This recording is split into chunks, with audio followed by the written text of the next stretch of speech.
Well, hello. My name is Dr. Ian Clary. I'm assistant professor of historical theology at Colorado Christian University, just outside of Denver.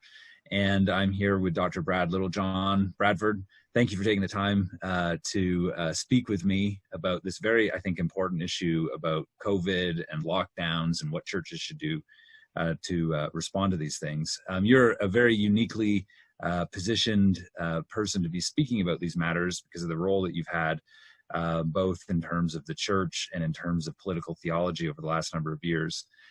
You being president of the Davenant Institute, of which I'm a former board member of, as well as the work you're doing in terms of research and writing for the Edmund Burke Foundation. So there's been lots of discussion online, in private, in public, about what churches should do in light of, does the government have a right to shut services down, whether for a short period of time or longer. And so I'm really excited to kind of get into these matters with you. I was saying this to you before we just started, but you've written a number of books in political theology. These two I have read, but I read a while ago. And now with all this stuff going on, as I've kind of dipped back into them, I'm like, oh my gosh, I can't believe how important both this book here, The Peril and Promise of Christian Liberty, is it saying here? It's backwards for me. And then your companion to Richard Hooker, published with Cascade. These are books that are really, really helpful to me. So anyway, with that long and awful introduction, I want us to kind of jump in and just start thinking about political theology and how this is relevant for what we're going through today.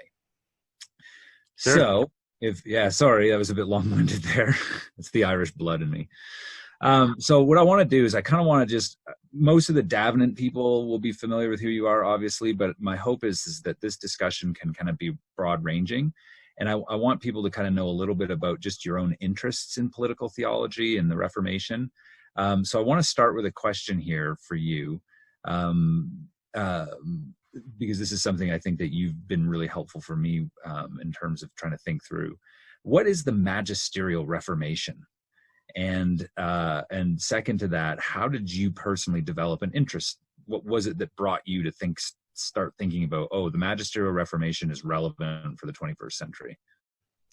Yeah, sure thing. So the magisterial Reformation, the term comes from the same root as the term magistrate. The magisterial Reformation was the Reformation that was in some ways under the authority of reforming civil magistrates, as opposed to the radical Reformation, which were the groups in the Reformation that tried to sort of create an independent free church that was separate from the authority of the civil magistrate. Now, from our standpoint now, we might be tempted to think the latter, those are the good guys, right? Those are, we value the freedom of separation of church and state, the freedom of religion. We don't have magistrate tell us what to do in the church, right? Or that's, of course, the question that we're wrestling with right now. Right. But historically, the main branches of the Reformation did come out of the magisterial Reformation. The Lutherans, Presbyterians, Dutch Reformed, Anglicans, all of the main groups came out of the magisterial Reformation. Even Baptists, as we know them now, are more products of the magisterial Reformed Baptists of the 17th century than they are of the 16th century Anabaptists. And I mean, the key point to note about, just to say very briefly about the magisterial Reformation, is it's sometimes thought, it's sort of unfortunate that the reformers needed to make use of the civil magistrate to help them out. It was kind of a political necessity at the time just to protect them from persecution.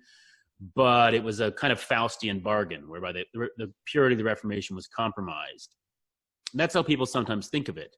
That's how I thought about it in the past. Yeah, and I think a lot of my work has been dedicated to explaining how, from the Reformer standpoint, no, the role of the Christian magistrate as a Christian layperson was a fundamental part of recovering what they thought that the proper nature of the church was, and responding to the corruption that they saw in the structure of the papal church and the dangers that they saw in the radical Reformation churches. So, and a lot of my work has been also looking then at how do you get from that state church, state-supported church of the Reformation, to churches that are largely independent of the state today? Largely, but as we're seeing, not entirely. Right. And I think rightly not entirely so. So I think although the magisterial Reformation can seem very distant from the church as we understand it today, in fact, Protestantism is dependent upon it. And if you throw out certain assumptions of the magisterial Reformation, you end up with a kind of rampant individualism that has been very destructive to the church in America. So it seems to me, in my reading of these matters, is that those early reformers, Protestants, will say, were trying to steer a course between a kind of like almost ecclesiastical tyranny on one side, and then the anarchy of the Radical Reformation, the Anabaptists, what happened with that rebellion and that sort of thing. So like we're still, it feels like in this day, still trying to figure out that middle course, right? Mm-hmm. So I have, you can't see it, but on back here somewhere on a shelf, I've got Peter Leithart's book on Constantine. And when I flip in the acknowledgments of that book, I happen to notice the name of a guy named Brad Littlejohn in there. So that indicated to me that since at least that book's come out, you've had these interests. So how did you go from, being a student, was it New St. Andrews College, I guess you would have been at? How did you kind of get into this question? What was it that kind of tipped you off? Oh, these guys are actually really helpful for us.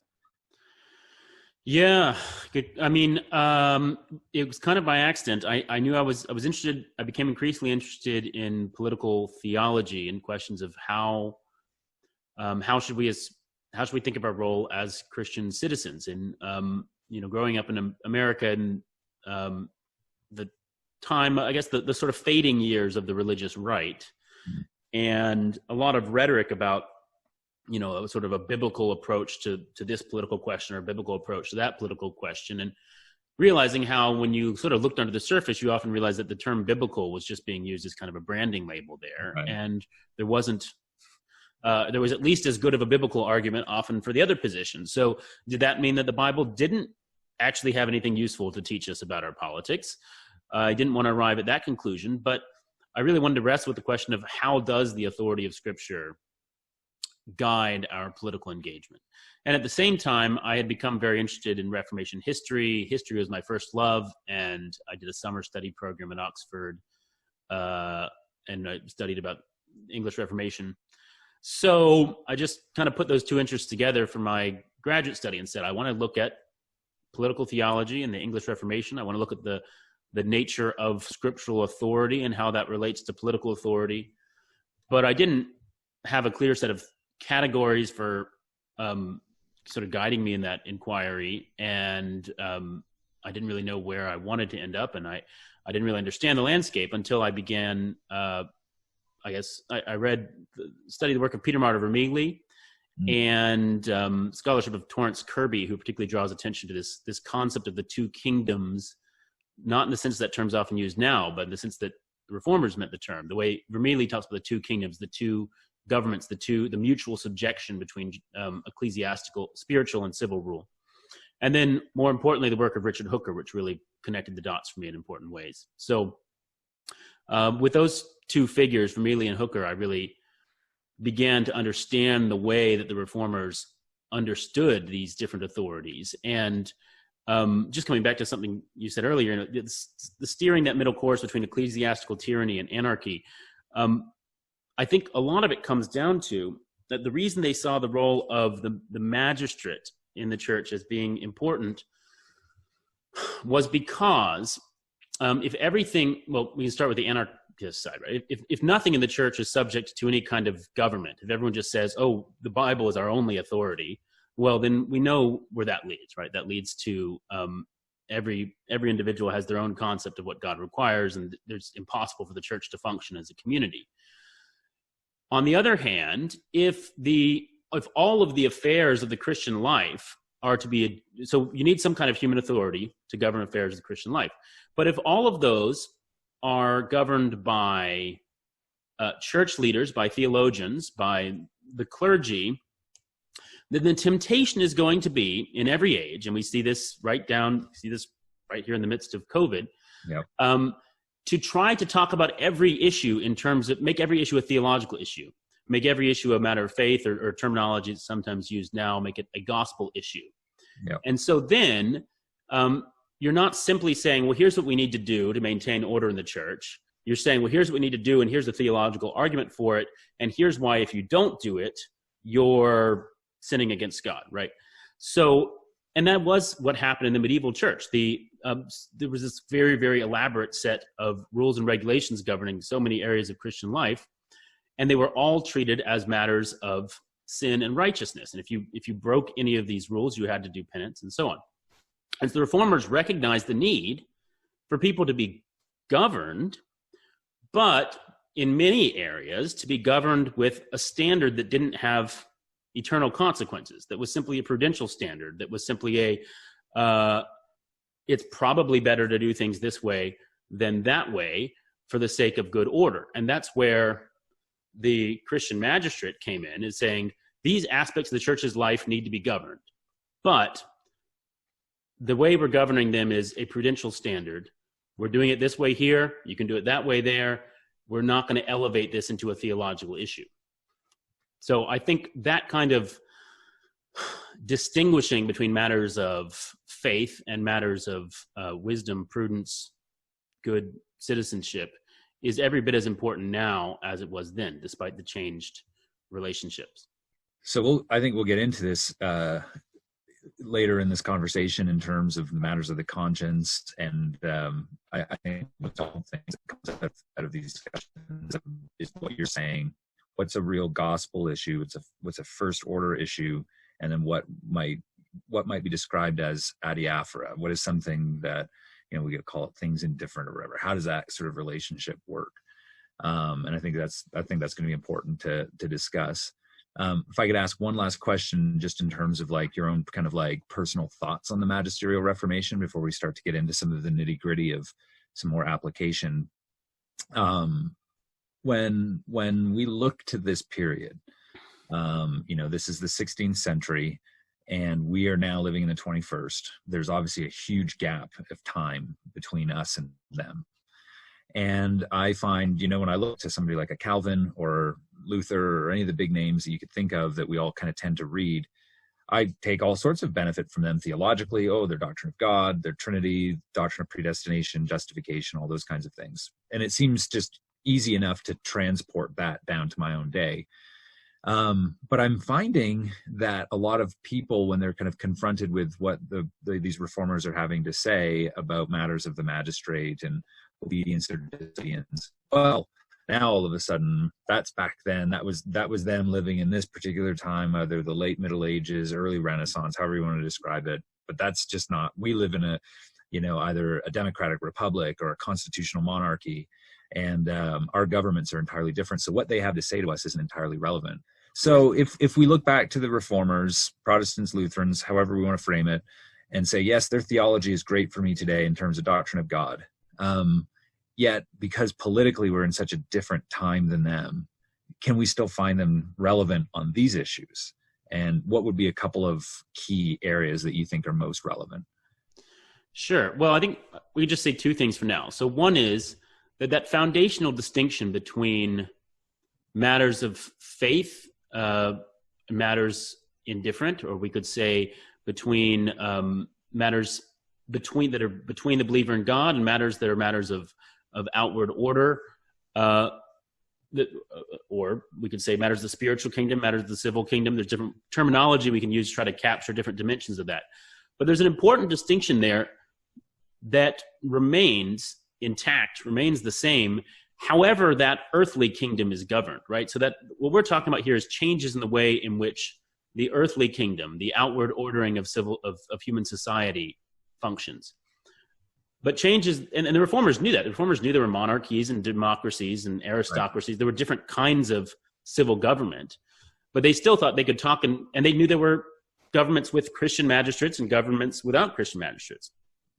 But they still thought they could make some categorical distinctions between the way in which the area of civil life related to the life of the church, properly speaking. So I think we can still apply that absolutely.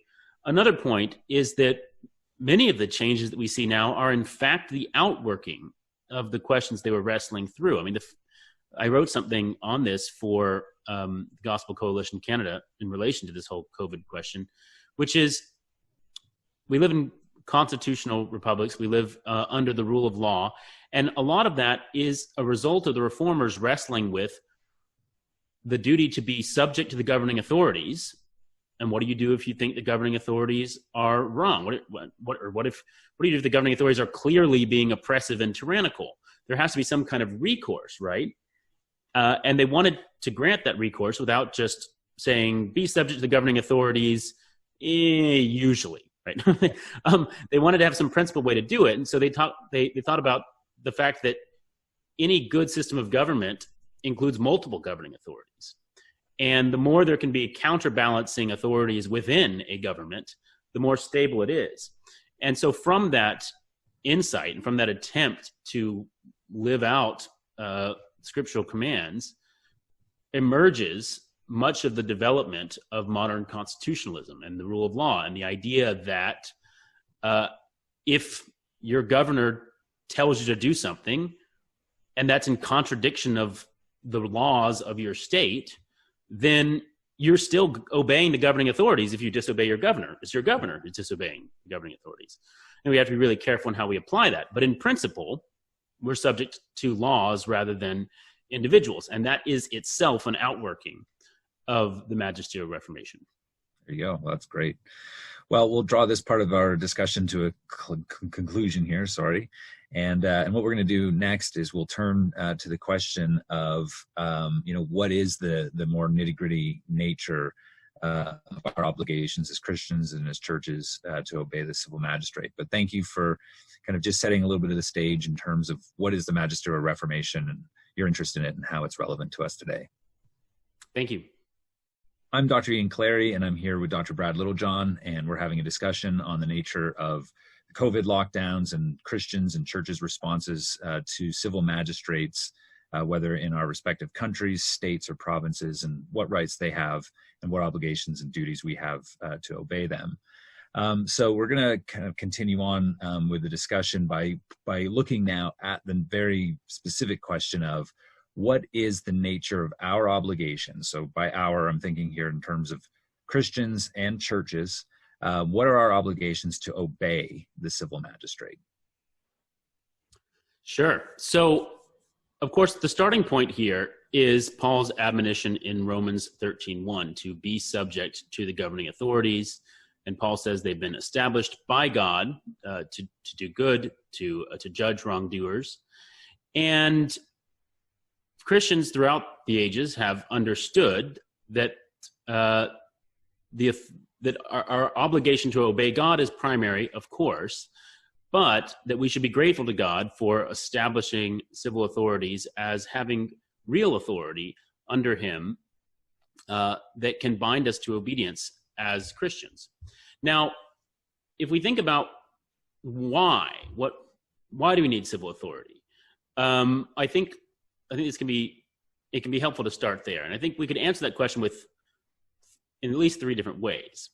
So first, civil authority solves a motivation problem, and this as a result of sin, at least. If we'd never sinned, then we would always desire to do the right thing, and so we wouldn't need the fear of punishment to do the right thing. But as fallen beings, we quite often, sometimes we know what we should do, but we don't want to do it.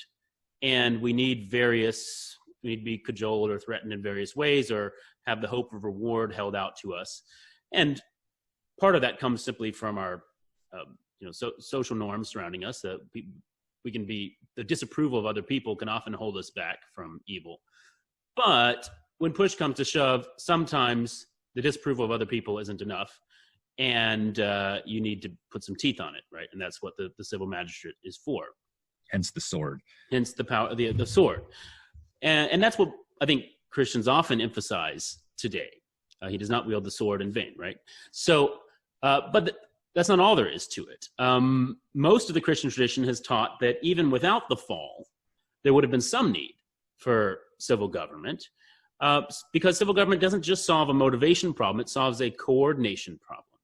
The fact that we are, even if we're not fallen, we're fallible creatures. We are, we're fallible because we're finite. We are capable of having certainly limited knowledge, and indeed, part of having limited knowledge is having incorrect knowledge. Right. At the very least, partial knowledge. So we could want to do the right thing, but we don't always know fully what the right thing is. Certainly, if we're talking about a large number of people trying to work together, living together, supplying their needs together, caring for each other, trying not to infect one another, trying to care for one another when sick, whatever. These things require coordination, and that's not going to happen spontaneously. You have to, this is whenever you form a club or society, one of the first things you do, if you have the first meeting, you elect president, you elect a treasurer, et cetera, right? So we recognize the need for some structure of established leadership to coordinate our activities toward a common good. And related closely to that, I already alluded to it, I framed the coordination problem in terms of limited knowledge. But I want to emphasize the knowledge side of things, because many people would say, okay, yeah, sure, I understand we need the civil government to motivate us not to do evil. I understand they need to coordinate our activities in certain ways. And so, sure, we will we'll obey the civil magistrate when they are doing their job of repressing evil and rewarding good and coordinating our activities toward the common good.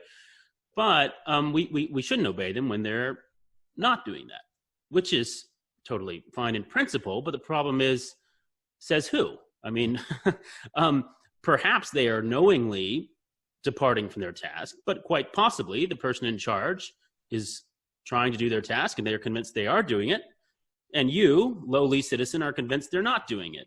And there's a knowledge problem here in that how do we know who's right? How do we know what the right course of action is, particularly in a very complex, interconnected modern society, particularly when facing a threat that's maybe familiar enough to our ancestors, but unfamiliar to us now, and certainly our ways of combating it are new in terms of a global pandemic. There's a problem of limited knowledge and the problem of different views as to what should be done. And the fact of the matter is that if anything is going to be done, somebody has to make a final judgment. Someone's got to be able to, the buck has to stop somewhere. Someone has to be in charge of making a decision. Everybody else has to go along with that decision. It can't be a sort of suggestion. Hey, here's my idea, and everybody who agrees with me, do my thing, and everybody who doesn't agree with it, don't, right? When you reach that point, that's where society falls apart, right? So for society to hold together requires deference to an established authority in resolving complex questions where we all have limited knowledge. So living as we do in a society where social media, we're being bombarded with information, conflicting information all the time, whether it's on the pandemic or anything else. And so there has to be a certain degree, what you're saying, a certain degree of humility when it comes to our authorities and the work that they're trying to do, instead of a fundamental assumption that everything that they're doing is wrong. Everything that they're doing is malevolent, and they're trying to harm us in some way. I don't know what your thoughts are. Yeah. I mean, I think the reality that we're living through is that civil society and effective civil government, we talk about the sword, and we often think, it relies on the power of coercion, but that's not really, that's true only in a limited sense. I mean, effective government relies on coercion as a last resort. If it has to rely on coercion as a first resort, it's not going to last very long, right? What it relies on generally is public trust. Yeah. And public trust has to be, the vast majority of people obey because either A, at best, they trust that the decisions being taken are the right decisions, or B, they're not sure if they're the right decisions, but they understand that they might be the right decisions, and so they're going to defer. And then C is, I'm convinced these are wrong, and I'm only obeying because I'm afraid of, afraid of being arrested or something. So you can't have a society function very long where a majority of people are in category C. Right. And part of the problem, as you note, is it's very hard to keep a majority of people in category A these days. And part of that lies at the doorstep of our authorities, who have often squandered their moral authority, their intellectual authority, by sort of, naked hypocrisy, political favoritism, getting on board with kind of pet causes, and in various ways that have really frittered away their authority.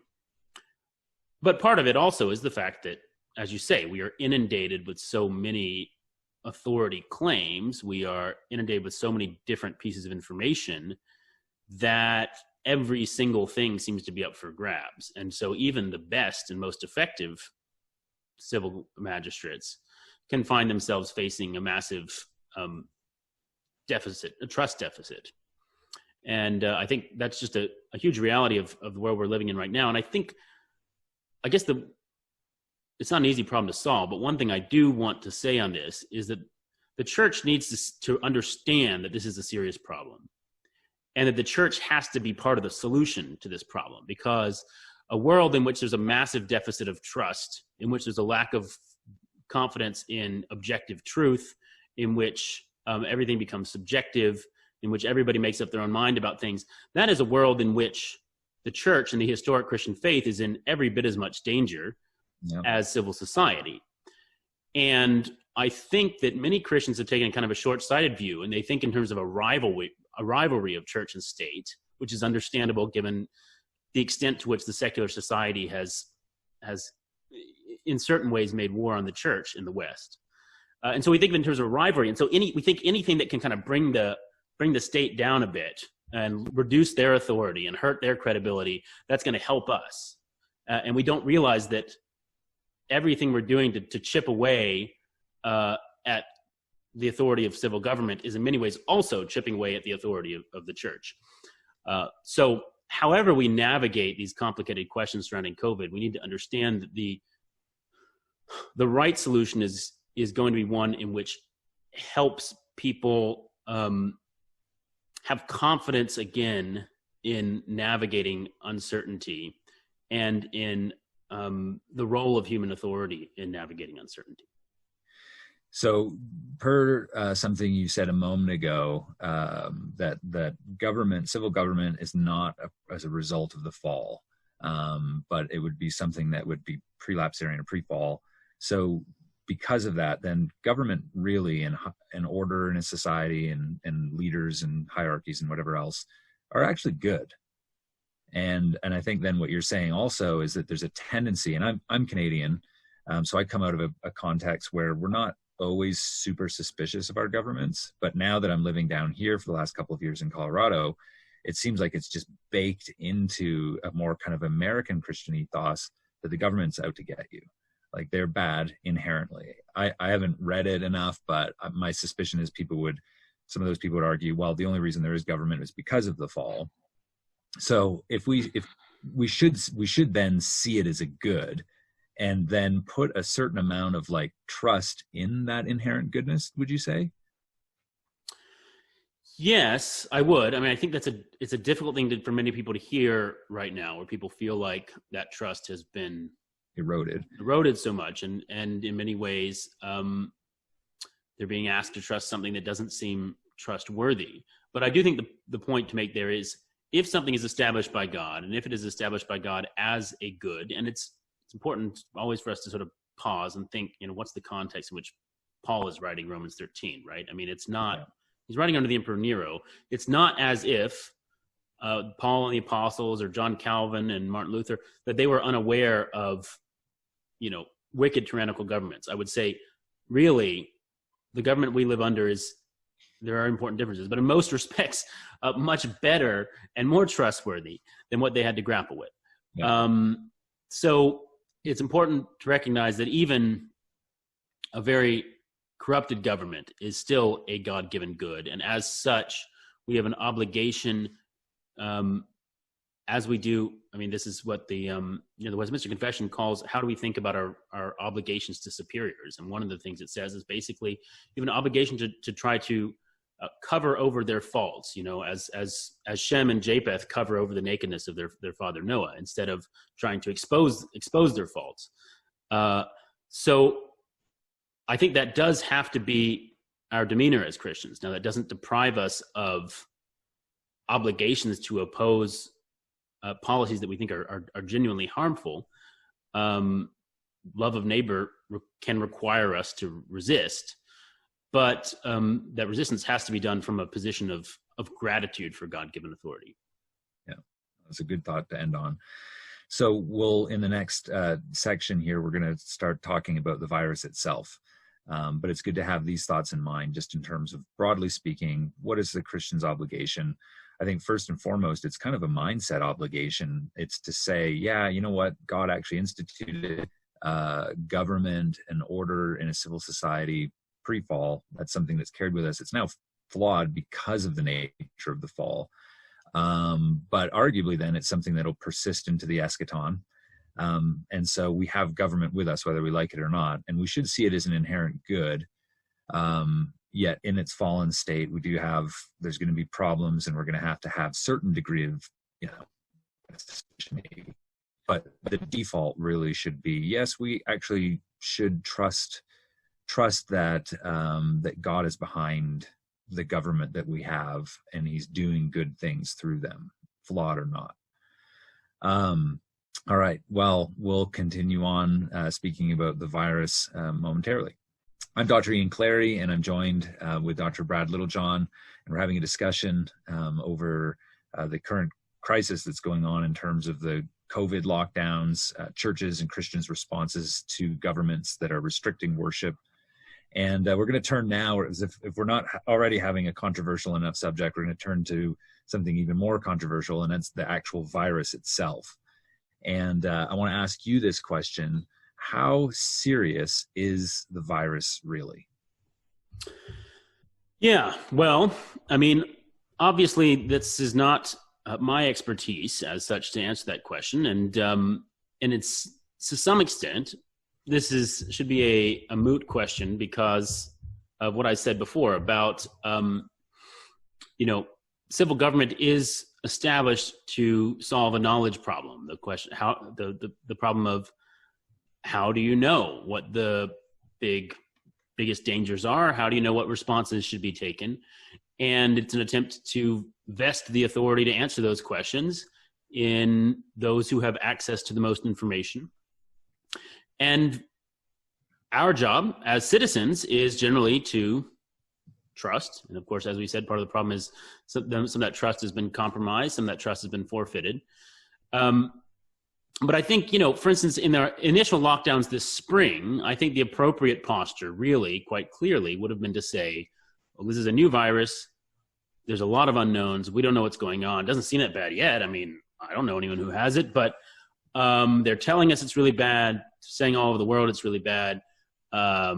We will assume that the government knows what it's talking about, and we will act accordingly. I do think as time passes, there's more of a burden of proof on our leaders to demonstrate that there's sufficient cause for extraordinary measures, right? I mean, the relationship of citizens and leaders is not like children and parents. Certainly not like, it's more like maybe, teenage children and parents rather than young children and parents. You can't just say, because I told you so. You have to be able to give some, you do say that perhaps for younger children, but as time goes on, you have to explain, why did I tell you so? So I think it's absolutely legitimate for us to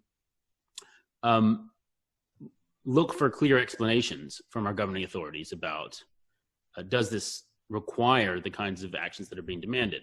And I do think, thankfully, as time has passed, there's a lot more clarity about the virus. The fog of war that surrounded it in the early days is largely cleared. And I think we know, as far as I can tell, we really know most of what we need to know at this stage in order to act prudently. We know that the virus is not crazy deadly, but it is much deadlier than anything that's been widespread in a long time. It's probably in the early days of the virus, as best we can tell, it was, killed about 0.8% of people infected. Now, as treatments have improved, maybe 0.4%, which doesn't sound like much, but you assume a population that has no immunity, and you've got, even 0.4% in the entire U.S. population could be close to 1 million deaths. That more importantly, or maybe not more importantly, but just as importantly, the issue that's been highlighted from early on is, and this is where the virus poses a problem for us, that it perhaps earlier generations were fortunate in as much as they were more powerless in the face of things of this sort, right? People sometimes say things like, well, back in the 19th century, people didn't completely change their lives because of, plagues, which isn't entirely true. In fact, you read accounts of plagues, and people did, flee to the countryside, and it could upend society in big ways. But probably not over something that would have killed less than 1%. The difference is we have the power of, we can manage that percentage. We can keep a lot more people alive, potentially, or a lot more people can die because we have a capacity for medical care that they didn't have in previous generations. So because we are able to treat people and able to save lives, we have a responsibility to treat people and a responsibility to save lives. And those that we have put, I think particularly those who dedicate their lives to the task of healing and caring for people, our doctors and nurses, we have responsibility to them as a society not to make their lives a living hell if we can help it. So the biggest issue has been, if the virus just runs straight through the population, then because of the way exponential growth works, way too many people are going to be sick at the same time. Healthcare systems can't cope. Doctors and nurses are going to be overwhelmed. They're going to get sick themselves. You have nervous breakdowns. Quality of care is going to decline. A lot more people are going to die than need to die. And so from early on, the focus has been, how can we manage the virus in such a way as to prevent that exponential growth from getting out of control? And the problem is, the way exponential growth works, really, you either have to, people talk about, the original metaphor was flattening the curve, right? Yeah. Now, to have an absolutely flat curve means you get the virus transmission down to 1.0, right? Which means each infected person infects one other person. And then it just looks like this. The number of new cases is constant. Now, that's a very, very delicate balancing act, and hard to maintain. So really, it's more like you get it below 1.0, so the number of cases goes down a fair bit. And then you can afford to loosen up enough so it goes to maybe 1.3. And 1.3, within a few weeks, can multiply a lot. Mm-hmm. So then you're in a dangerous place. Then you have to tighten up a lot more and get back down to 0.7 or and so on and so forth. And that's where all these different things like wearing masks and such come in, is wearing masks alone will not get rid of the virus, but it will get it down to where more modest measures maybe are other, a few other restrictions might be enough to get it down below 1.0. And, and I think that's where people have talked about, why can't we just seek herd immunity? Why can't we just shield the vulnerable? Again, we could, before we had a viable vaccine, I think there was a good argument for, we don't even know if we're going to be able to solve this. Maybe we should just try to get to herd immunity as quickly and safely as possible. I think now that we have viable vaccines, the responsible thing to do is to try to keep it under control as much as possible until people are vaccinated. But the other point was just, even if you were pursuing herd immunity, that couldn't mean unrestricted exponential growth, right? If you're allowing it, if it's growing at 50% per week, then within a few weeks, it's going to be growing at 500% of what it was, and 5,000%, right? And that's where the healthcare system is overwhelmed. So even a herd immunity strategy requires a lot of controls. Yeah. And people talk about shielding the vulnerable. Well, they often don't think about how many people are vulnerable, how many people are over 65 in the U.S., how many people have heart conditions, or have obesity, et cetera. And how exactly do you keep them from being in contact with anybody? I mean, the most vulnerable people are the people who need caregivers, right? So you have to shield the caregivers too. And so, what it comes down to is I think, and we've seen this, I think part of the reason people get themselves into these conspiracy theories of, it's not really that big a deal, is from a very narrow view, and often their own country, or more often their own state or their own region, just thinking in terms of, well, I don't really know anybody who's had it that bad. And if you look at this on an international level, it's clear governments around the world have had to take extreme measures and had to do so repeatedly. I mean, England is now in its third lockdown after trying each time they said, we really don't want to do a lockdown, we really don't want to do a lockdown, and they had to do it a third time, right? So it's not a manufactured crisis, it's a real crisis. In itself, that leaves all kinds of policy questions unanswered as to the most appropriate restrictions, how you balance the fact that this is a very long time frame that you're asking people to operate under restrictions, and there are different, very good arguments to be had, very important arguments over what kinds of policy approaches should we have. But I think what we do need to do is we need to recognize that it is a really genuinely serious crisis that requires a kind of coordinated action in a way that we're just not accustomed to. And our temptation always, when presented with a new problem that's really demanding and really perplexing, is to just want to deny that the problem exists. If it's an inconvenient truth, then we reject it. And I think what's been troubling to me is seeing how many Christians, they start off asking making legitimate objections, asking legitimate questions, saying, should churches should be higher on the priority list than schools or something like that. But then they start talking for a few minutes, and pretty soon they let on that really they don't believe the virus is that big a deal anyway, and they start repeating various debunked talking points about this. And I think if Christians are going to be taken seriously in the public square in fighting for the rights of the church in this kind of situation, we need to show ourselves willing to really grapple with inconvenient truths and not just try to minimize or deny a problem because we don't like the sacrifices that it imposes on us. You have people who ask questions in good faith, that they're genuinely trying to sort these things out and try to steer a right course through it. And then others who are just hostile to the government and they're immediately dismissive of the virus because the government is involved in it. And it seems to me that's not a wise course of action. Like, as Christians, we're called to walk respectfully, to be wise, to be prudent. Why is it, do you think, that there's just wisdom just seems to be tossed out the window on this? Yeah, I mean, that's a big question. The roots of the problem go back, I think, quite a ways. I mean, I think, as you noted, in America in particular, there's a sort of a tendency to default to a certain adversarial posture toward the government, but it's not just government. In general, the last few years, there's been a reaction against a distrust of experts generally, and blame for that is probably goes equally in both directions. I mean, the problem is to non-experts, to ordinary people, sort of all experts, all academics are kind of thrown into the same pot, which is unfair because, there are people out there who get PhDs in gender studies or whatever and write ridiculous things about, the penis as a social construct or something. And there are people out there who study diseases under, electron microscopes and come up with vaccines. And those are very different types of intellectual inquiry that deserve our respect in different ways.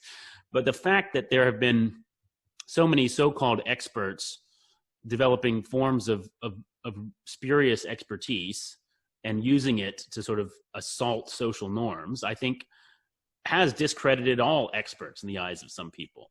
I think that's part of the problem. And of course, part of the problem is, we mentioned earlier, that just proliferation of different sources of knowledge, different claims to authority. We're not wired as human beings to sort through such a massive deluge of different contradictory claims on every conceivable subject, which is what we have now. We have access to you think of just most people historically grew up in communities where most things were taken for granted, and there were things that they argued about and so on, and they knew that there were some people in the other, next village over who might do things differently. But disagreement was sort of circumscribed within manageable boundaries, and those boundaries have been blown open in the modern world, and especially since the advent of the internet.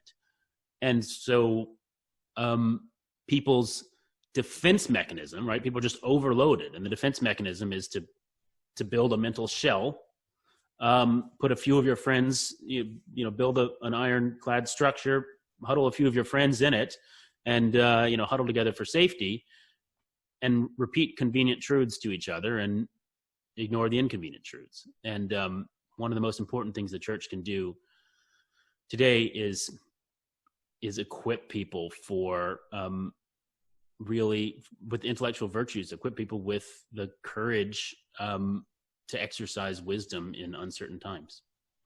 Hence the work of the Davenant Institute. Indeed. Well, having now thought a little bit about the virus, we'll turn in our next segment and look at again some of these questions pertaining to how should churches be treated, and whether the government can actually put barriers on things with churches. All right. I'm Dr. Ian Clary, and I'm joined with Dr. Brad Littlejohn, and we're having a discussion about COVID, lockdowns, responsibilities of churches to governments, and now we're going to talk a little bit about the responsibility of governments to churches. So, question that I think a lot of people are really asking right now is, how should churches be treated in the midst of all of this? Where we're getting language of essential versus not essential. How do we work that out? Yeah. Well, I think the first thing to be said is that civil authorities have not done themselves any favors by the language they've used for this. And in terms of labeling businesses essential and non-essential, and then telling churches, well, you fall in the category of non-essential, but the liquor store falls in the category of essential. That's gonna provoke an understandable backlash that opens itself up to all kinds of easy memes and attacks and questions. And in my home country, there's a common picture you'll see on people's Facebooks where it'll be a red strip at the bottom and it'll say church is more than essential, which I appreciate the impulse behind, but I don't think that they're quite getting it. Right. That said, I don't necessarily have a better idea off the top of my own head as to exactly what language should be used. But I think we do need to, first of all, start with understanding the restrictions that are being made. They should really be based on two considerations the government should be asking of any given business gathering activity. Right. Question one is, how likely is this sort of activity to transmit the virus, and how easily can it be adjusted in ways that don't transmit the virus? And question two is, what would be the social consequences of banning this activity, right? How feasible is it to ban the activity? So how dangerous is the activity, and how feasible is it to ban the activity, right? And Christians need to be honest with themselves that church services are going to be one of the most dangerous activities that you can come up with, because the whole purpose is gathering together as a community. It's interesting. The defenses of why churches need to gather for worship are in some ways highlighting exactly why they haven't been allowed to. Right? It's like the body of the body of Christ is supposed to be relational, and sure enough, I've seen church services that really tried to maintain social distancing during the service. And then at the end of the service, people gathered around and talked closely to each other and shook hands and hugged and so on. And, people don't do that at Walmart, there's a reason why Walmart can, from that standpoint alone, there's just a reason why it's less dangerous for Walmart to stay open than for churches to stay open. And of course the services themselves, you're speaking, you're singing. Singing is known to be particularly risky. So the so there's a very legitimate reason for civil authorities to treat churches with a considerable degree of caution relative to other activities that are just objectively much lower risk. Now, that said, you have to ask the question of, okay, one, how dangerous is it? Two, how feasible is it to restrict it, or rather perhaps what are the harms that would come from restricting this activity? That's where something like why are liquor stores still open? Well, it's part of the reason why, we tried prohibiting liquor sales altogether in the U.S. from 1919 to 1933, and we realized that was a disastrous idea because liquor still got sold, just in much more dangerous and unregulated ways. So presumably liquor stores are still open in the pandemic because they're afraid of what would happen if people were trying to get alcohol by illicit means. But what that highlights is that you have to ask yourself, what is the harm that's going to come from trying to close down this kind of activity? And I think there is a real genuine concern that our civil authorities are pretty oblivious to the harm that is done from shutting down churches. That, what harm could there be really? It's just a sort of private hobby. Some people want to go to the movie on Sunday. Some people want to go to brunch. Some people want to go and have their worship experience. And you can watch a movie streaming online. You can get a brunch takeout. Why can't you just get your spiritual fix, through a Zoom service, right? It's clear that there's a lot of that kind of attitude. And it's clear that attitude has provoked many Christians to react against these restrictions, realizing that the seriousness of worship is not taken seriously by many of our governing authorities. And there probably are some cases, indeed. I think this is probably exaggerated, but there probably are some cases in which there are leaders who are actively hostile to the church and see this as an opportunity to stick it to them. I think more often than not, it's just kind of neglect, apathy, rather than opposition. Not really a tyranny, then. Yeah, well, I mean, I think tyranny is a slippery word, but you can have something that's effectively tyranny just by virtue of, without there being a sort of outright hostility. So, I think, it's impossible to generalize. There are definitely places in which churches are receiving quite preferential treatment in the U.S. They've been allowed to be open where other things haven't, despite the fact that they're higher risk activities.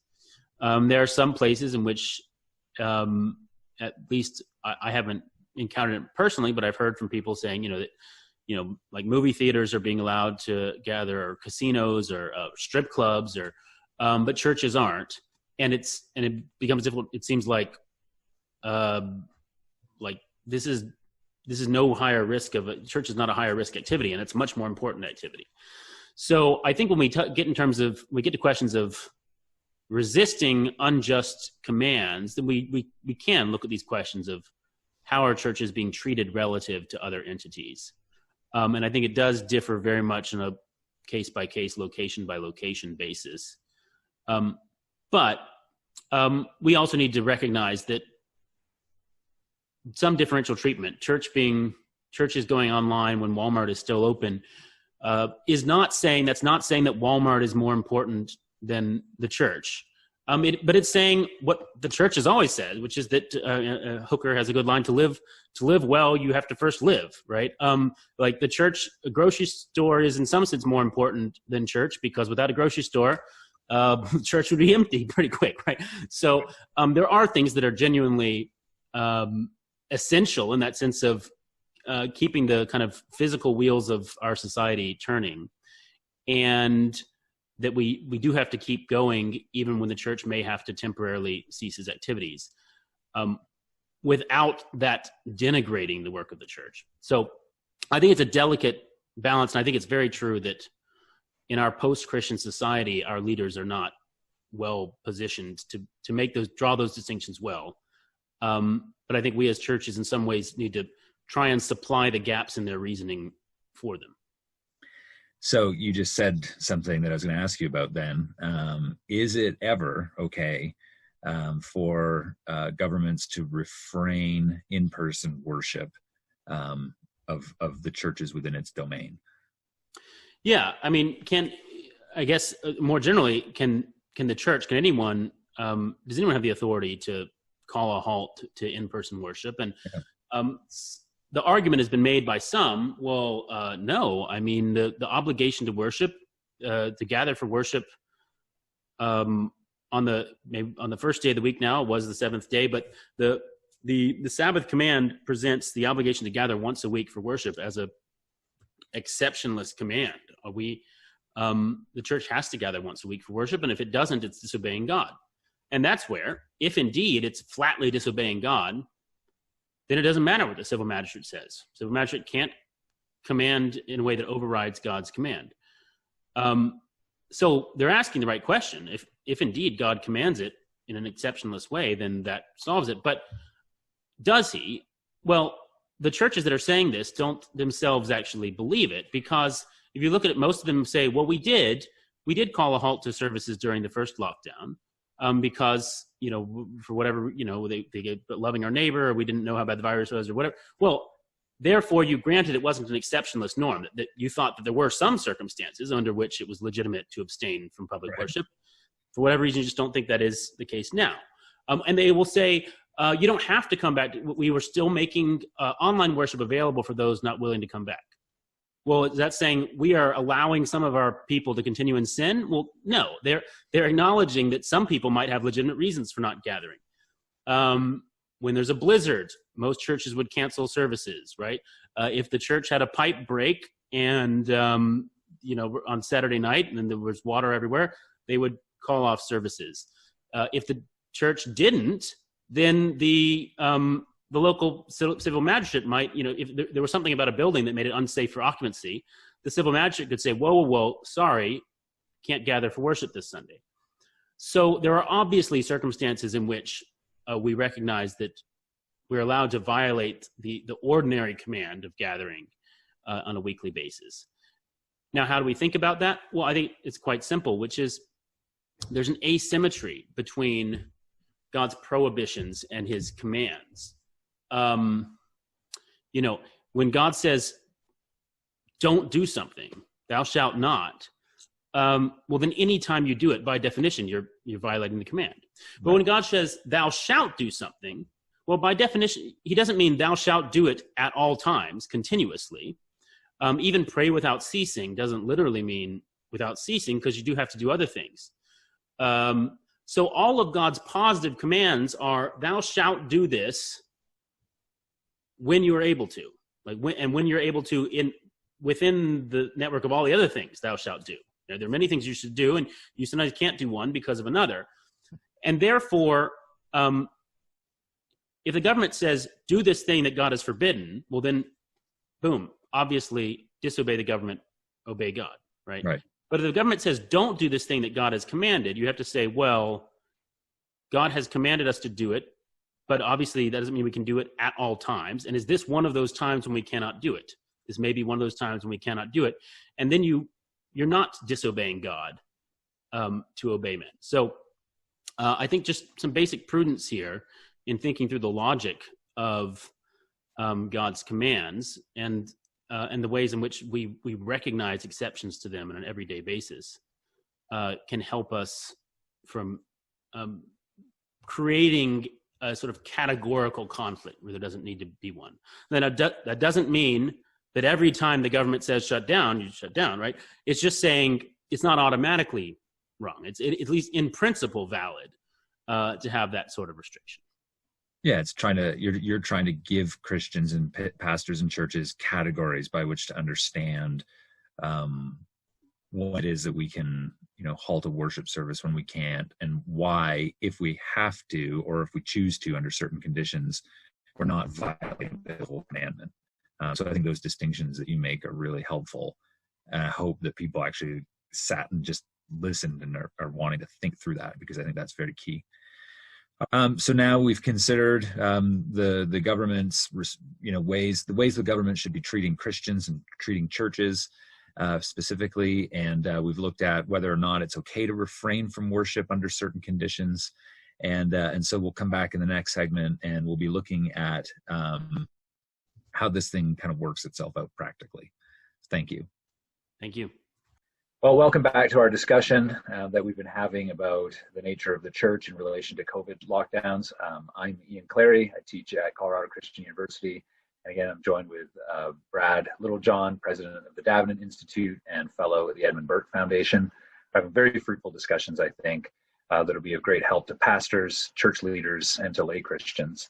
So we left off in our conversation last talking about the permissibility of governments for certain occasions or legitimate reasons being able to suspend worship for a time. And so we kind of want to push on with that a little bit more. And I wanted to ask you then, how do we kind of like figure out who has that authority ultimately? Does the civil magistrate, is it church leaders that decide that? How does that work? Yeah, well, I think this is one of the areas where, going back to the first video, some of the categories that the Protestant reformers give us can be really helpful in clarifying the situation. Because the way that I think I mentioned the reformers' distinction between the two kingdoms, and that's often used, people when they hear that, they often translate into, okay, the two kingdoms, that means like separation of church and state, right? Right. But it's a lot more complicated and nuanced than that, in as much as for the reformers, it's much more about internal and external, spiritual and civil, eternal and temporal. These are adjectives that they'll use that each sort of capture elements of it. And with the recognition, the key recognition is that when we talk about the church, usually when we're talking about the visible church, an institutional church, a fellowship of believers, or a denomination, or sometimes we talk about the church in America, all of the churches in a country.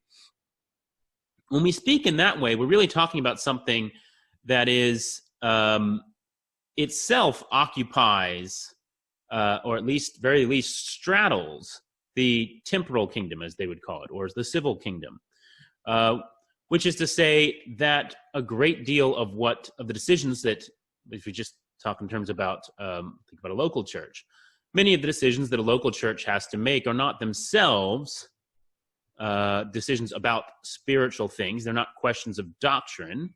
They're questions of practice, and many of them are questions of practice on which Scripture is silent or offers just very general principles. I mean, churches have to set budgets, and of course, a church should set a budget in a way that's with integrity and prudence and various biblical virtues. But the setting of a budget, primarily, you want somebody who understands finances, understands accounting, who maybe knows, which is the best bank to deposit the church funds in, what's the best way to invest it, etc. They are making decisions in a temporal kingdom mode, right, about the external affairs of the church. And so that's obvious when we think of something like budgets. When we think about something like, before I go on and make it more nuanced, the point here, what I'm getting at is, what the reformers would say is the distinction between spiritual and temporal is more significant than the distinction within the temporal. Okay, within the temporal space, we have divisions of labor between different types of authorities. And so you might have church leaders and civil leaders, but in as much as the church leaders are overseeing the temporal aspects of the church, that is a job that is in some measure shared with the civil authorities, if that makes sense, right? So this is now, and that's clear again if we think about something like a church budget, right? A church treasurer can be prosecuted for embezzling. He's subject to the civil authorities in terms of how he exercises his office within the church to some extent, and there are all kinds of relevant laws that govern how the church handles its temporal property. All right. So the physical property of the church in some ways lies under the authority of the civil magistrate, even if the elders and deacons and staff have a more immediate oversight. Now, where I'm getting at is that when we move to questions like where and when and how should the church worship, well, the act of worship itself is something that can be viewed from either this temporal or eternal, this outward or this spiritual perspective.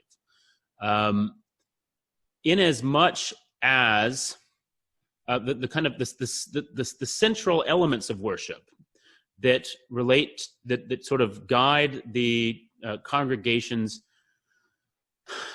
spiritual honoring of God, that is something that no temporal authority, least of all the civil magistrate, should have control over. However, the when and where and how of that, a fair bit of that is in fact left up to human discretion. And so, in the Reformation era, it was, it was reasonable for them to say, well, the civil magistrate is himself a Christian. He's a Christian layperson, and it's desirable to have some uniformity here in this city or nation. And so, on those discretionary matters, the Christian civil magistrate has some authority to establish the rules. Now, nowadays, we don't usually give the civil magistrate, he can't ordinarily decide what time of day the church should worship and various specifications about it. But it remains the case that in times and when circumstances arise in which those internal decisions of the church have ramifications beyond the church, have ramifications for the larger society, or have ramifications for the health and safety of the members of the church, which is the responsibility of the civil magistrate, then at those times, that kind of latent responsibility, there's always kind of this latent responsibility the civil magistrate has for the outward temporal aspects of the church's life. And in times of danger, that latent responsibility may become active. So, a classic example would be, churches are required to abide by fire safety standards, right? And if you think about, the Notre Dame Cathedral burning down, well, there was obviously the fire brigade could have kept worshipers out of the building while the fire was going, but slightly less obviously, but still clearly, the fire chief could have said, look, this building may look like it's safe to you now. It may look like the fire's out, but we can tell you this building is unsafe. You cannot gather for worship there right now. So analogously, a public health crisis, and this is something that was actually discussed in the, by figures in the 16th and 17th centuries. Of course, they had plagues. They knew about contagious diseases. And the idea that you might need to suppress worship services for a time to prevent the spread of plague was acknowledged as a legitimate duty of the civil magistrate. So I think from that perspective, we can see that in principle, at least, this is something that can fall under the magistrate's authority. And this is not tampering with worship as such, right? It is only, it's restricting worship incidentally, but it's not trying to regulate worship as worship. It's simply trying to regulate worship as a physical gathering that poses certain dangers that other gatherings may. You used that earlier example of like the budget and making sure that you're following, state protocols for how you handle your finances. And sometimes we'll kind of view giving and monetary concerns as actually part of our worship. Would there be a kind of like correspondence there in terms of like, okay, the government, civil magistrate is making sure that we do our finances right, and our finances can be tied into worship? Is there a connection there, do you think, or? Yeah, I think that's a good example. Really, when we start drilling down into it, we start to realize how every aspect of worship has both of these dimensions to some extent. And this is why the reformers didn't speak of the two kingdoms in terms of just a simple church versus state. So we can think, for instance, of when the congregational giving is an act of worship, but the material, it's giving material goods that have to be administered. They don't just, it's not like we give the offering and, like perhaps in ancient Israel, you gave an offering and part of it was turned to smoke and ascended in incense before the Lord, but our offering still remains there in the offering plate, and someone has to do something with it afterward, and they have to administer it in a way that is prudent, right? And I think that's where and they use standards of earthly prudence in doing that. You don't just say, God's grace is free and unlimited, and therefore we should treat all the funds of the church as if they are free and unlimited. You still operate under conditions of scarcity and determine where to put the money. And even something like, thinking it doesn't get much more spiritual than the Eucharist, right? But of course, as the Reformers insisted, the Eucharist is, actually they insist this against the Roman Catholic view. Now, the bread and wine remain bread and wine. They are still elements of this world. And so, for instance, you shouldn't serve moldy bread. And the city health authority could get on, if congregants were getting sick from moldy bread or bad wine being served in communion, then the city health authority could legitimately get involved there. That is still something that has a temporal kingdom dimension that can rise to the attention of the civil magistrate, even at the sort of most spiritual heart of worship. So without puffing you up in all sorts of pride, I used to, have that view, the two kingdoms view, not good, kind of more of a worldview-y kind of approach to things. And then I read your book on the two kingdoms, and it was for this exact kind of conversation that completely oh, that's how the two kingdoms work. That makes sense now. So I recommend your book all the time, especially with people thinking about this subject. So if you, as you are listening to this and you're thinking, oh, where could I go for more? I definitely would recommend Brad's book on the two kingdoms, published with Davenant. Just to quickly follow up on this, much is made, and I'm reading a question. Much is made today of Romans 13 for good reason, obviously, in terms of role of the civil magistrate and that sort of thing, as Paul describes in the opening verses there. Romans 14 is also important, and Paul talking about what we would describe as matters of indifference or adiaphora. We kind of talked a little bit about that in a previous video. These are all quite relevant, especially to life, health, unity of the church. Do you believe then, particular to this situation we're dealing with in these past 10 months, that something like wearing a mask, social distancing, are those matters of indifference in our church life? Or should that just be left to an individual's conscience? Yeah, well, I think this is one of the things that is most misunderstood, this idea of things indifferent. Because people think, oh, to say that something is a thing indifferent, or, it falls on Romans 14 or whatever, means that it's supposed to be left up to the individual's conscience. That's what Christian liberty means. It means the liberty of each individual believer to decide what to do. But that's not what the Reformers thought. And indeed, if you really sit and think about it, you realize that it can't really mean that, because, for instance, is which three hymns that we sing every Sunday, is that a matter of indifference? Well, yes. There are many. Let's say we got 500 hymns in the hymnal. We could pick any hymn. You could pick from any hymnal. They're better and worse hymns. There's some that are more appropriate to the sermon or whatever. But that is a legitimate matter of discretion that any number of people within the church could be tasked with making that decision. But the point is, someone is tasked with making that decision, and it's not every single believer in the church. It's not, hey, everyone open up your hymnals and pick a hymn and let's all start singing. I'm sure there's some charismatic church somewhere where they do that.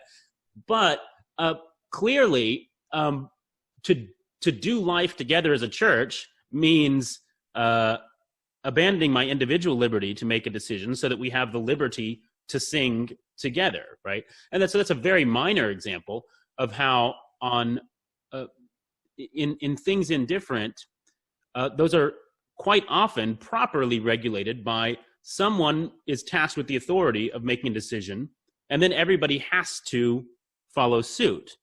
And so the Reformers said things indifferent are what that means they're left up to human discretion, which could mean the discretion of the individual believer, could mean the discretion of the individual pastor or church session, could mean the discretion of the whole denominational leadership. They didn't have the denomination per se, but in that sense.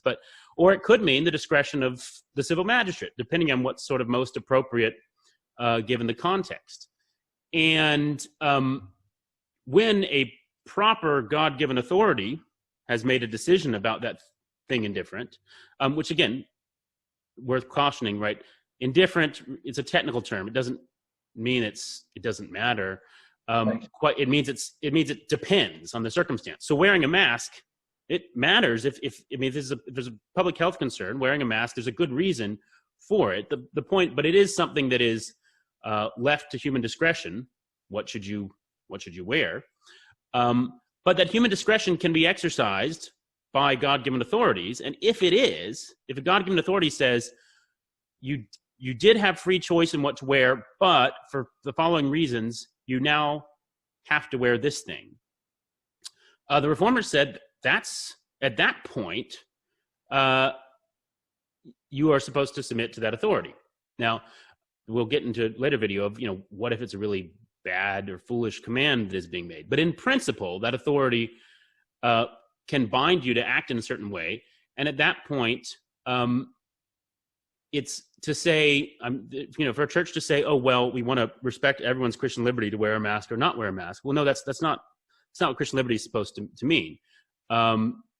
So what Christian liberty means is you can't say that wearing a mask is somehow has some sort of spiritual significance. This is what they were responding to was in the medieval church, where quite often what you wore or various kind of outward gestures and such were actually seen as necessary features of worship. The Reformers pushed back strongly on that. But if something is required for a temporal purpose, then it's not a violation of Christian liberty per se. Oh, that's very helpful. Well, we'll draw this to a conclusion in terms of these questions here, and we'll come back and look at the validity of these sorts of restrictions and how they work in terms of practice. Thanks. Well, welcome back to our discussion that Brad Littlejohn and I are having in terms of how the church should be operating in light of COVID and lockdowns and the civil magistrate and these sorts of things. And so we've been looking at, masks and matters of indifference in the last discussion. And so now I want to turn and ask, okay, so we've established, or you've established, that in principle these sorts of restrictions are valid, depending on the context.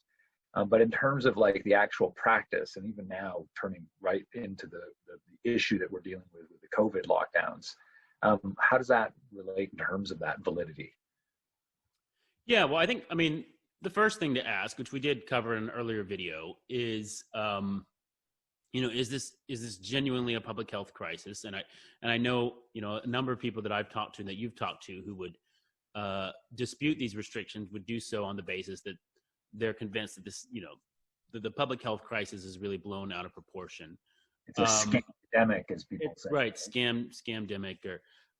So, of course, the first question asking whether these particular restrictions are valid is to ask whether they are in response to a genuine public health crisis. And I know a lot of people who would dismiss the restrictions would also dismiss the severity of the pandemic.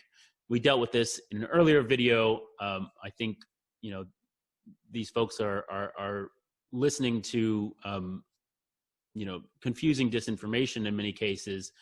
And in fact, the evidence is pretty clear. But even if it weren't, there is the important point of, this is what it means to live under the rule of law, under authority, is that these kinds of assessments about how dangerous is it really don't generally fall to us to make.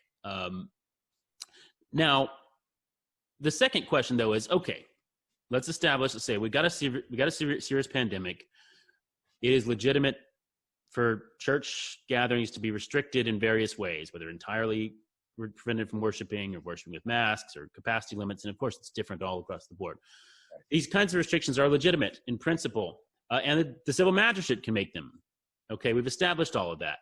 Now, that still doesn't, just because you have the right to make a law doesn't mean that it's being well made.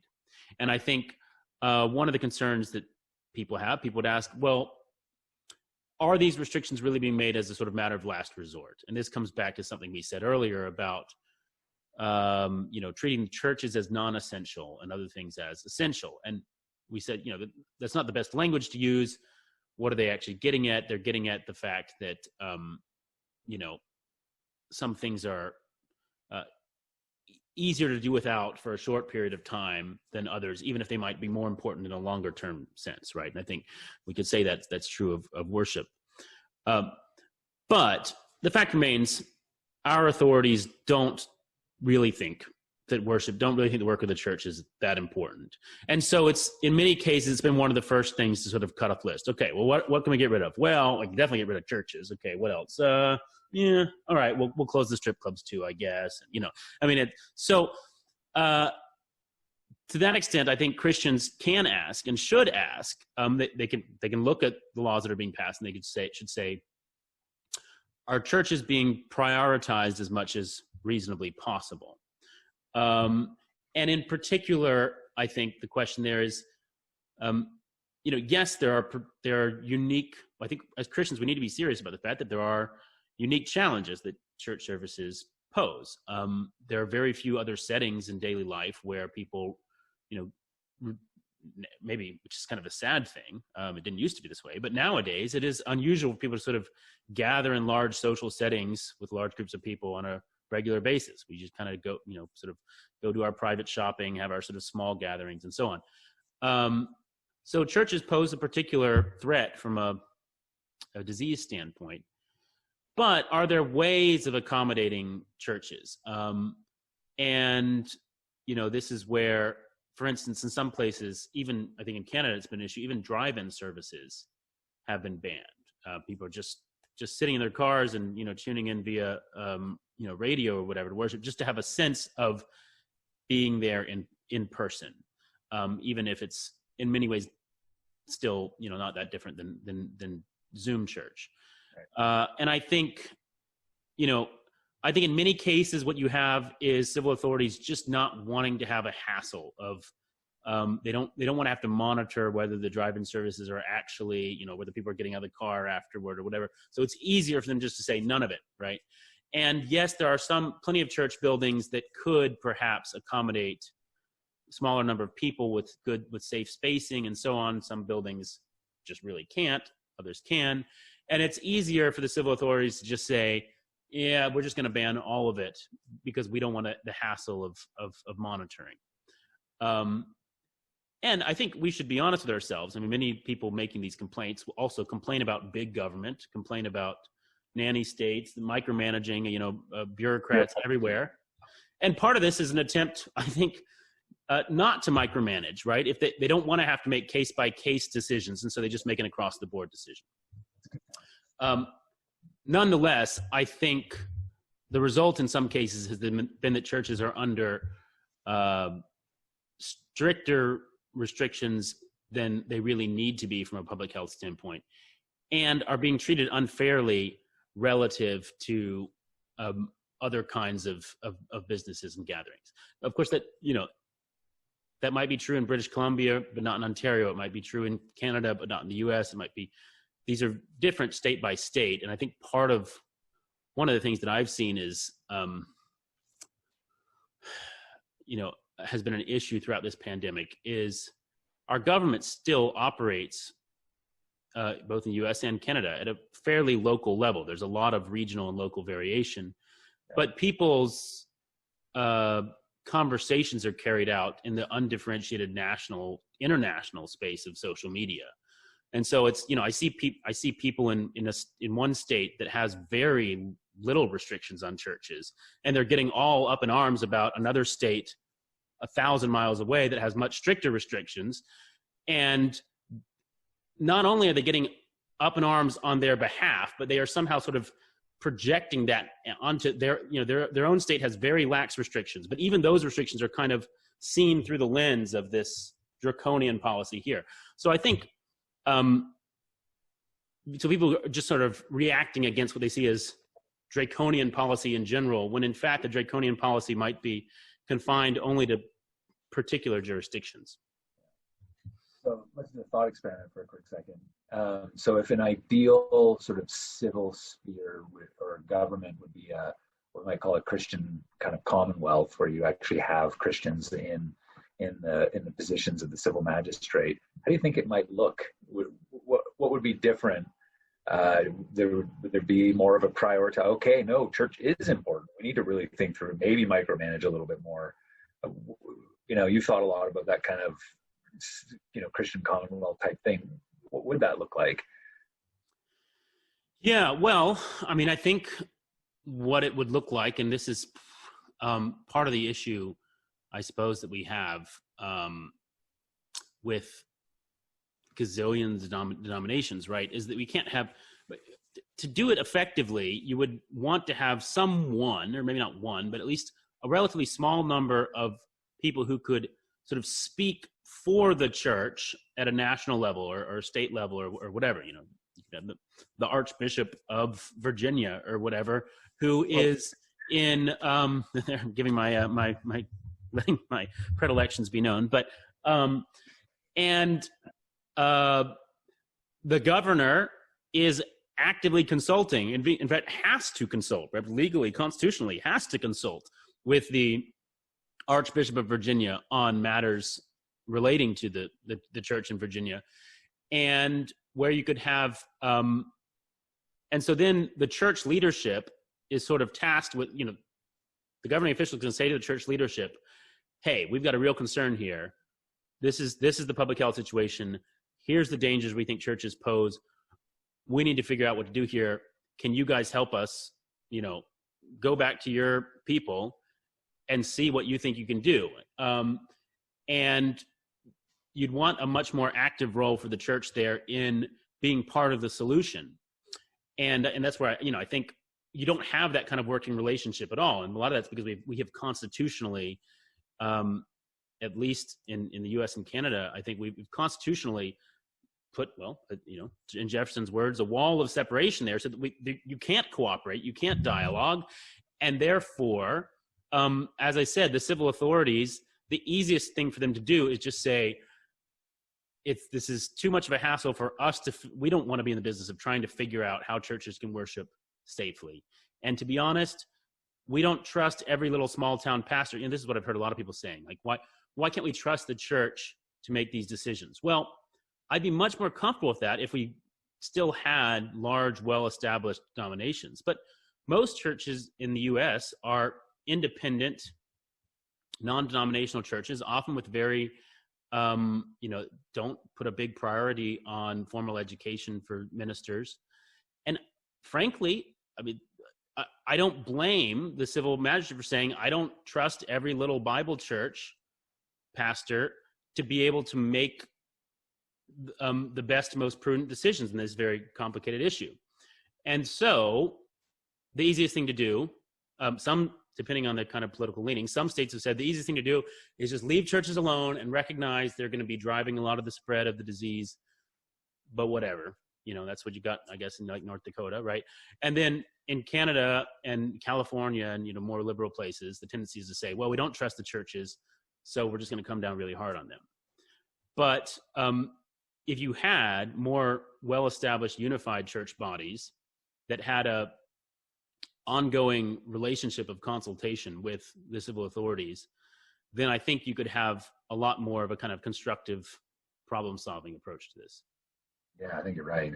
A kind of a coming together of, the two spheres, if you want to put it that way, or the two kingdoms or whatever, but like that they're actually recognizing their rightful places and then consulting with one another in order to kind of how on a holistic level best to operate going forward. I think that's very good. And I think we've even had, despite formal disestablishment, I think we had that to a much greater extent in the US in the past, where there were a few large nationally recognized denominations, and the leaders within those churches, were recognized public figures who were invited to give input on political questions. And we certainly still have kind of celebrity pastors who sometimes have political impact, but I wouldn't say that they enjoy the best example of that. What's that? Well, Bill Graham is a good example. Paula White, maybe not so much. Right. But it's become much more of an adversarial relationship and one characterized by distrust. And I think it's important to recognize, some people think that the privatization of the church and separation of church and state just gives the church freedom to do its own thing, but it also creates this barrier in which, in an increasingly post-Christian society, you have distrust between larger society and the church, and the way that distrust is going to, in times of crisis, that distrust is going to manifest in hostility to and restriction of the church, and that's shouldn't surprise us as kind of what would come out of the privatization of the church that we've seen over the last couple centuries. That's interesting. That spurs a thought in terms of how divided, especially here in America, we are as a nation. I wonder if that lies behind some of this division, right? Because you have like the kind of like religious right to the evangelicals, and they're screaming for their voice to be heard, and then the government pushing back and whatever. If we actually had that kind of more of a kind of a relationship of consultation and understanding, what would the societal effect be, in terms of our politics right now? It's an interesting thought, at least. Yeah. I mean, that's what I do hope comes out of this, at least, is it's been a trying time for the church and society, but thinking about how are ways in which we could reimagine the relationship of the institutional church to the society in a way that would actually be strengthen our politics rather than fragmenting them. Well, it's a good spot to end this segment on. And so in the next one, we'll turn and think through what are appropriate remedies for all of this. Thank you. All right, so we're back. We're talking about the church's relationship to the civil magistrate, in particular in relationship to the COVID lockdowns, and what kind of authority that the magistrate has over the church, how the church should respond to that. So just to kind of like give a bit of a summary of where we're at in terms of these discussions we're having. We've learned that the default really for the church and for the Christian is really to obey the civil magistrate in matters that fall within the magistrate's jurisdiction. We also learned that this does, in principle, and that's important to take note of, in principle, fall in line with the magistrate's jurisdiction as something that he can command a Christian to do. And in this particular current environment, it's not altogether that ridiculous for restrictions on churches to be part of what it takes to fight a pandemic like COVID. But there are legitimate reasons, we've also discussed, to question whether certain particular regulations are wise and necessary. So this now leads me into asking a question that kind of has two parts. The broad overarching question is, what's the appropriate remedy? And the first part of that is how might we legitimately resist if we need to? And then the more positive part might be, what are things maybe we haven't done that we could be doing to respond to this? So I'll go back to that first part there. What are terms of resistance? So if we look back into, Protestant history, we think of people like a Calvin or Luther, magisterial reformers. They didn't, expect the common person, to be engaged in any kind of subversive activity. That wasn't their role. The average Christian's role was to suffer and to obey, as they were called to. Luther advised, would-be reformers living under Catholic princes to just wait for better circumstances. Calvin calls for prayer. A quote from Calvin, he says that it's not for us to remedy such evils. All that is left to us is to implore the help of the Lord, for the hearts of princes and alterations of kingdoms are in his hands. So the question then is, what means might they have allowed to those of us who are living in a modern democracy? If you've got America, the system of government, which owes its existence to kind of a popular sedition, this seems to encourage the people to make the change. So, does the unique history of the American experience legitimize certain behaviors that would everywhere else be considered inappropriate for Christians to do? Yeah, so this is a great question. And the first thing to say is that I don't think that the gap between the Reformation and now is as great as we sometimes want to make it out to be. Because they did increasingly, as soon as we go beyond the first decade where Luther is kind of idealistic and thinks that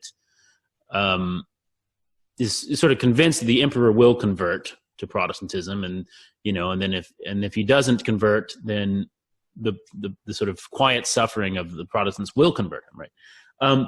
After that early idealism, Luther and eventually all the reformers, actually Luther's one of the slower ones, but all the reformers come around to this idea that there are legitimate means of resistance to ungodly uses of authority.